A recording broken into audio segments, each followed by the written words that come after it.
آج کا سوال بہت امپورٹنٹ ہے. ہر بندہ یہ کوشچن پوچھتا ہے کہ اسائلم کی اپروول یا ریفیوزل ریٹ کیا چل رہی ہے, اسپیشلی انہوں نے گے اسائلم کے بارے میں پوچھا. اس پہ بات کرتے ہیں. بیسیکلی ڈیپینڈ کرتا ہے کہ آپ کا جو کیس ہے وہ کتنا مضبوط ہے, آپ کا کلیم بنتا ہے یا نہیں بنتا, یہ امپورٹنٹ ہے. انفارچونیٹلی لوگ سمجھتے ہیں جو کانسیپٹ بنا ہوا ہے, تب اس لیے میں نے سوچا اس کے اوپر ویڈیو جو ہے کہ بنائی جائے, کہ کانسیپٹ بنا کہ شاید ہوم آفس کے پاس کوئی کوٹا سسٹم ہے جس کے تحت انہوں نے اتنے ویزے اس پہ دینے ہیں, اتنے اسائلم اس کے گرانٹ کرنے ہیں, اتنے اس کے گرانٹ کرنے ہیں, ایسی کوئی بات نہیں ہے. اگر آپ کا کلیم ویلڈ ہے, آپ کے پاس پراپر انفارمیشن ہے, پراپر ایویڈنس ہے, اور ہوم آفس کو لگے کہ آپ کو جینوئنلی اسسٹنس کی ضرورت ہے, آپ کو جینوئنلی پروٹیکشن کی ضرورت ہے, تو یقیناً آپ کا کیس جو ہے وہ ایکسیپٹ ہو جاتا ہے. اور ایون اگر ہوم آفس سے ریفیوز بھی ہو جائے تو آگے جا کے ٹرائبونل کا جو جج ہے وہ دیکھتے ہیں, ایویڈنس دیکھتے ہیں, اور ساری چیزوں کو دیکھنے کے بعد وہ ڈیسائیڈ کرتے ہیں کہ آپ کو آپ کی اپیل الاؤ کر دی جائے.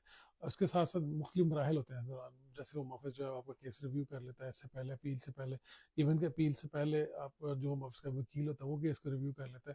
اور یہ بہت سارے مراحل میں آپ کا کیس گرانٹ ہونے کے چانسز ہوتے ہیں, اپروو ہونے کے چانسز ہوتے ہیں. لیکن انفارچونیٹلی لوگ ایک دوسرے کی طرف دیکھ کے کیس اپلائی کرنا شروع کرتے ہیں, جس کی ان کے پاس پراپر ایویڈنس نہیں ہوتے, پراپر انفارمیشن نہیں ہوتی, صرف یہ پوچھنا چاہ رہے ہوتے ہیں کہ اپروو ہونے کے کتنے چانسز ہیں. چانسز 100% ہے بھائی, ایز لوگ ایز کہ آپ کا جو کلیم ہے وہ جینون ہے, اس میں ڈاکومنٹس بالکل ٹھیک ہیں, ایویڈنس آپ نے پراپرلی پرووائڈ کیا ہے, تو کوئی وجہ نہیں کہ آپ کا جو اسائلم کیس ہے وہ گرانٹ نہ ہو. اٹ ڈزنٹ میٹر وہ کس کیٹیگری میں ہے, وہ گے میں ہے یا جس کو آپ پرٹیکولر اسپیشل گروپ کہتے ہیں اس میں ہے, یا آپ کو پولیٹیکل اسائلم ہے, یا کسی اور بھی کیٹیگری میں ہے.